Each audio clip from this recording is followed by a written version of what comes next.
নমস্কার, নিউজ ভ্যানগার্ডের পর্দায় আপনাদের সবাইকে স্বাগত জানাই।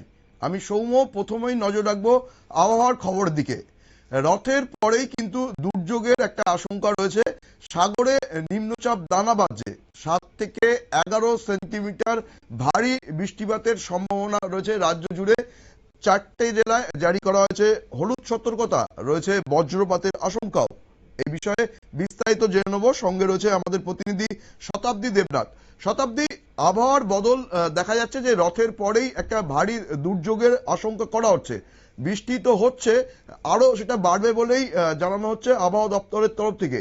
ঠিক বিস্তারিত কি জানাচ্ছে যদি আমাদের জানাও। একেবারেই তাই। দেখো, রথ মানেই হচ্ছে বৃষ্টি, আর সেই বৃষ্টিরই প্রতিফলন গতকালও লক্ষ্য করা গেছে ধারাবাহিক থাকে, এবং তার পাশাপাশি রথের রেশ কাটতে না কাটতে এবার কিন্তু আরো যেন প্রকট হচ্ছে বৃষ্টির দাপট। এই মুহূর্তে বঙ্গোপসাগরে তৈরি হওয়া নিম্নচাপ, সেটা কিনা আগামী দিনে আরো শক্তিশালী রূপ নিতে চলেছে। শুক্রবারের মধ্যে তা আরো শক্তিশালী রূপ নেবে বলে জানা যাচ্ছে।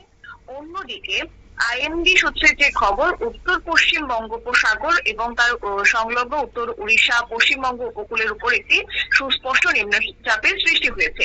আর এর ফলে বৃষ্টির অনুকূল পরিস্থিতি তৈরি হচ্ছে, মুষলধারে ভারী বৃষ্টির সাক্ষী থাকতে চলেছে রাজ্যবাসী। তাছাড়া নতুন করে যে ঘূর্ণাবর্তের সমুদ্রপৃষ্ঠ থেকে উচ্চতা যদি বলি 7.6 কিলোমিটার, আর সেই উচ্চতার সঙ্গে দক্ষিণ পশ্চিম দিকে সেটা হেলে হয়েছে। আগামী দিনে তোমার উত্তর পশ্চিম দিকে অগ্রসর হয়ে সেটা উত্তর উড়িষ্যা গাঙ্গেয় পশ্চিমবঙ্গ অতিক্রম করে প্রবল সম্ভাবনা রয়েছে। এছাড়াও সমুদ্র পৃষ্ঠের মৌসুমী অক্ষরেখাটি বর্তমানে জম্মু, বরেলি এবং ডালটনগঞ্জ, উত্তর পশ্চিম বঙ্গোপসাগর তার সংলগ্ন এলাকাগুলিতে সেটা অবস্থান করে উত্তর পশ্চিম বঙ্গ উপকূলের উপর সুস্পষ্ট নিম্নচাপ অঞ্চলের একটা কেন্দ্র অতিক্রম করে সেটা আগামী দিনে পূর্ব দক্ষিণ পূর্ব দিকে বিস্তৃত হবে, আর উত্তর পূর্ব বঙ্গোপসাগর পর্যন্ত সেটা বিস্তৃত হবে বলে জানা যাচ্ছে। এর যে একটা পরোক্ষ প্রভাব সেটা আমাদের রাজ্যের ক্ষেত্রেও পড়বে। তাছাড়া রাজ্যে এমনিতেই রয়েছে বর্ষার দাপট। আগামী 24 ঘন্টাতেও ত্রিপুরার 4 জেলাতে ভারী বৃষ্টির সম্ভাবনার কথা হাওয়া অফিস জানাচ্ছে।